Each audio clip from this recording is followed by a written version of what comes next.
I'm excited to introduce one of my friends and colleagues and mentor. Had an opportunity to really work with in the last couple of years. CFA from Independent Wealth Management Solutions, and also a professor of finance and accounting at the Citadel in South Carolina, beautiful Charleston, right? That's right. Down there, and a frequent contributor to CNBC, and very happy and pleased to have Paul Meeks with us on the call today. And so, Paul, welcome and thank you for tuning in and giving us a little bit of your time today. How's it been going? Oh, my pleasure.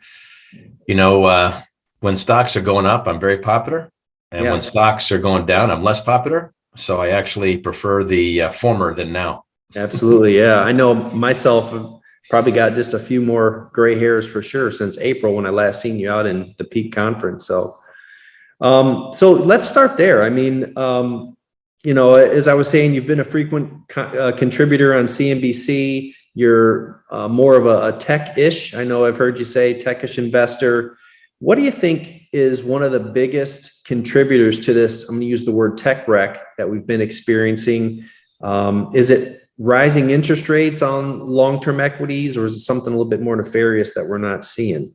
Yeah, no, I think the problem is, tech more so than companies and their stocks and other sectors have earnings and cash flows that come way in the future. And obviously they're speculative. You're talking about emerging technologies. The problem is every asset known demand, whether it be a stock, a bond, your automobile, your house, can be valued by estimating the cash flows that the investor is going to receive over a period of time. You try to do the best you can to forecast them. Of course, none of us has a clear crystal ball to do that. And that's the numerator. And in the denominator, you have a discount rate. And the discount rate is essentially today's interest rates. So we know that today's interest rates are on the rise. And so that cash flow calculation hurts all assets, but it hurts the ones that have the furthest out cash flows, which are your tech names. So most of the tech companies that you're familiar with, there's been a couple of exceptions, have been reporting the last couple of quarters as we get into 2022, revenue, earnings, and cash flow kind of in line with what Wall Street was expecting. Okay. You always have the occasional blow up. But for better or for worse, most companies are delivering the mail.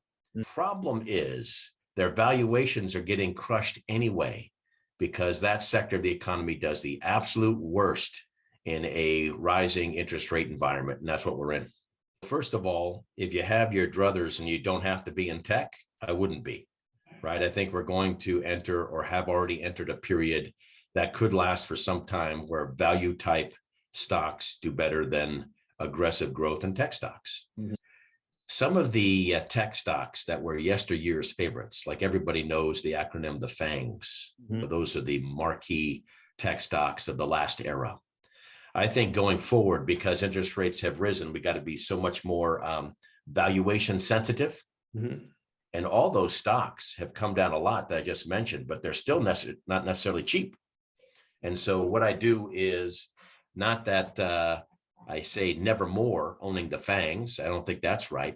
But I'm now investing in some slower growing, more mature tech companies that generate cash flows and pay nice dividends.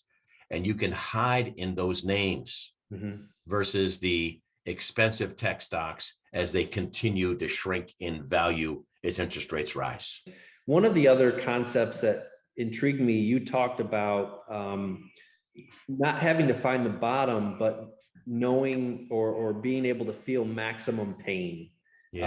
Can you elaborate on that concept? Are we at maximum pain yet? Yeah, I don't think, unfortunately, we are. I think what's happened is this. So far in 2022, we're off, year to date, as we sit here on June 14th, off to the worst start in any year, going back to the Great Depression, 1920s and Thursday. So it's an awful year. So far the S&P is down 22% year to date. The NASDAQ, which is the tech, the juice, the aggressive growth stuff, down 31. And that's just the average. Right. There's some stocks in those indexes that have done far worse. So far, that damage has been caused more by shrinking of valuations versus any deterioration in fundamentals of companies. Mhm. And the reason I think we could have another leg down is if we enter a recession next year, we won't this year, but we could enter one next year, then you also have earnings go down. Mhm. And so you've already taken down the valuation multiples, and that's leg one.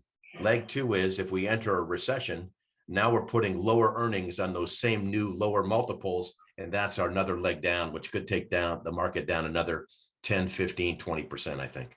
Yeah, and I was going to ask that, kind of you use the R word, kind of zooming out a little bit, big picture discussion. Like you said, whether it be the Ukraine conflict, rising gas prices, investors, consumers are noticeably concerned. Yeah. I've also read something in a lot of pundits and as much as I can about the correlation between this recession or expected recession, maybe that of the 1970s and early 80s. Yeah. Rising oil prices. Does history tell us anything about if this recessionary period we're thinking might happen similar? Does that tell us anything about the depth and breadth of? Yeah, that's an excellent question. So, I'm older than you. I'm 59. So I was in high school when that beat down happened, Mhm. the late 70s going into the early 80s. Now, at that point, inflation and interest rates got to a level that is a multiple of where rates will probably go in this particular move. So then that reflected a much more dire forecast. One of the things that's happening today, which is like that, hopefully a sliver of hope, is that we enter this particular recession, if we do have one next year, with a really strong labor market. Mm. Right now, our unemployment rate is only 3.6%. Mhm. And the all-time record, on the good side of the ledger was 3.5. So we're essentially in the strongest labor market of all time, even though we're talking about this ensuing recession. So if we have one, I don't think it's late 70s, early 80s style, Mhm. even though you do have some similarities, particularly the jump in the price of a barrel of oil. I think we have something that more akin to 94. Mhm. Even if we enter a recession, it'll be over fairly quickly. And you think about it, by the time we enter recession, stocks will have already reflected all that, because stocks reflect stuff that's going to happen 6 to 9 months from now. Mhm. So even when they make the announcement, you see it on television, hear it on the radio, read it in the papers, recession, that means that It's over. it's over, because if it lasts more than 6 or 9 months, we should probably get back in that day. Max pain, the max uncertainty is essentially between now and then, Mhm. right? I'm thinking the next couple of quarters to round out 22, and maybe the first part or so of 23. Okay. In that meantime, I do think the S&P 500 could go down, unfortunately, another 20% per year while we iron that out. Right. But I'm hoping, and I think that'll be 94 style recession if we have one, not late 70s, early 80s, which was a horrific beatdown. This is one of the few times, though, bonds and stocks have been down at the same time. What do you tell a newer advisor? Maybe he or she's maybe experiencing their first Yeah. downturn, beat down.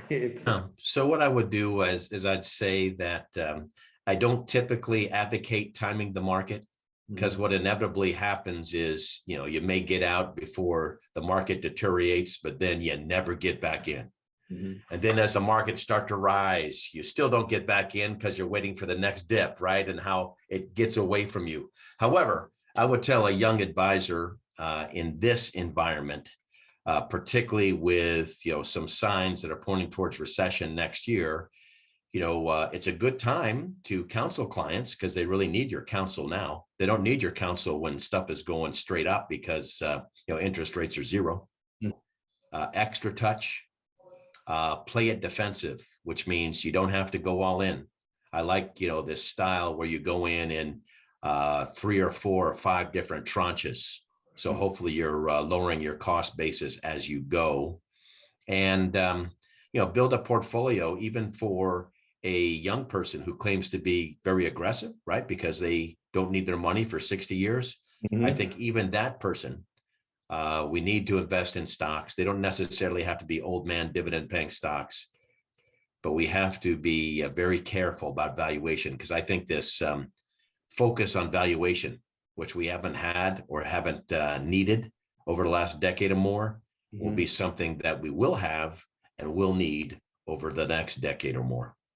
Yeah. And the other thing that I should say is people have spurned bonds for many, many years, because when interest rates are low, the yield on your bond is low.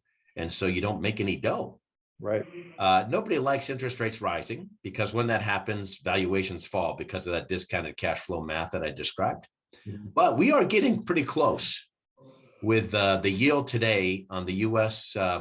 Treasury 10-year note of 3+%. If rates go a little bit higher, and I think this all goes down in the next couple of weeks or months, for the first time in probably 20 years, the yield on your average bond is going to be high enough that it might be smart to get back in bonds after not being there for literally 20 years. And as long as the yield on the U.S. 10-year Treasury note stays above 3%, I think even younger people can invest in bonds and get some reasonable yield, and then hopefully some decent price appreciation from the principal of the bond as the bond market rebounds with the stock market. I just want to follow up. I'd be remiss if I didn't ask about CNBC. I mean, like I said, I come back to that. You've been on it quite a bit. They've had you busy. We were joking around before we came on, the month of May for sure as a tech analyst. Have you met any of the folks there? Yeah, so I've been on the air since 95. That was the first time I was on the air. I was working for a money management firm in the Bay Area. And of course, when you're in the Bay Area, you follow tech, right? You're right in the hub of Silicon Valley. But the turn for me was between 98 and 2002 or 3 or so. I worked for Merrill Lynch Investment Managers. So I've never been a financial advisor. I worked for Merrill Lynch Investment Managers, which was Merrill Lynch's asset management group in Princeton, New Jersey.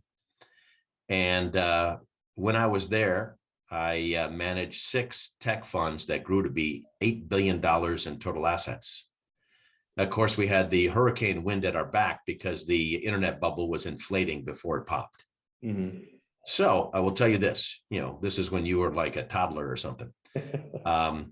During the internet bubble, people were so excited by this new technology, and these stocks were going up so fast that, of course, they wanted on television people to talk tech, because back then, the taxi driver and the guy working in the deli, they were talking tech. That was tech 24/7. So I became, not because I'm anything special, but I had that chair at that time.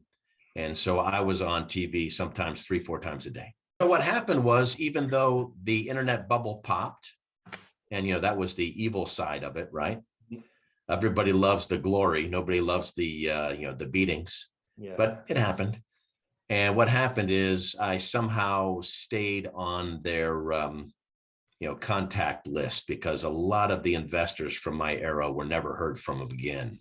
So the only credit that I give myself was not getting on the air, was staying on the air, because most of those people were never heard from again when things went bad. And so now I'm usually on Squawk Box once a week. I don't have a regular gig, but over all these years, whether it's CNBC or I did Yahoo Finance the other day, sometimes I'm on Fox, sometimes I'm on CNN, usually averages to about, 1 media appearance per week. When you're on air, you have to, even if you're like, I'm telling you to be cautious, right? I'm telling you to tell young advisors to have a big cash hoard. If you go on television and say, Paul, what 4 tech stocks do you like? I like none. I think we should invest in cash. You keep doing that, you'll never be on again. So I would say one of the bad things is they got to have content, and they got to have content that runs all day long. Right. Of course, at night, they have things like Shark Tank and other stuff. Mhm. But during business hours, they want people that are going to give actionable data Mhm. because that's what gets ratings. Right. And unfortunately, sometimes the best action is no action. So sometimes I feel pressure to talk about stocks, even if I don't want to. And so I try to find, if I feel like crappy about stuff, I try to find, the real most defensive ones. Right? I call them the dogs with the fewest fleas. Yeah. Because sometimes, cash is king. So I would say, hey, it's cool to go in once in a while, follow your favorite segment, but do not be a disciple to watching that stuff from sun up to sundown, because it's going to make you a hyperactive trader. Mhm. And that usually is not helpful. It's the That wrong. usually actually ends up badly. Paul, this has been really great. I've been wanting to do this for a long time. Thank you. Thank you very much for taking your time. It's really means a lot to us. I'll give you just the final thoughts for anything you want to say, any final words of wisdom for our viewers. Yeah, no, I think you asked the right question about what's going on. I want people to be cautious. I want people to have that cash hoard. I want the people to invest in, even though it's not really my bag, right? I'm best known to be a tech guy, but invest in more value stocks, stocks that pay high dividends. Even consider, even though you should not have for the last 20 plus years, bonds for the first time, maybe in your lifetime. Mhm. Um, and go in slowly but surely. I'm not going to be able to pick the bottom. The bottom will come, I think, sometime in the next, let's call it 2 to 3 to 4 quarters. And if Okay. we do have a recession, which unfortunately I'm seeing greater and greater evidence, it won't happen this year, it'll happen next year. Mhm. And if it does happen, I think it'll be short-lived. So the day, let's call it March of next year, when Mhm. you see the headline, US recession, that's the time to get in, because you won't care about what's going on that day. You're going to be thinking about, as far as an investor, what's going to happen 6 to 9 months later. If I'm right and the recession is brief, you will at that time be pretty close to picking that bottom. That's right. Buy the rumor and sell the news, right? That's right. All right, brother. Thank you so much. Appreciate it. And we'll talk to you soon. Looking All forward right. to being out there to visit you. Have a good school year too. All right. Thank you, man. I'll see you later. All righty.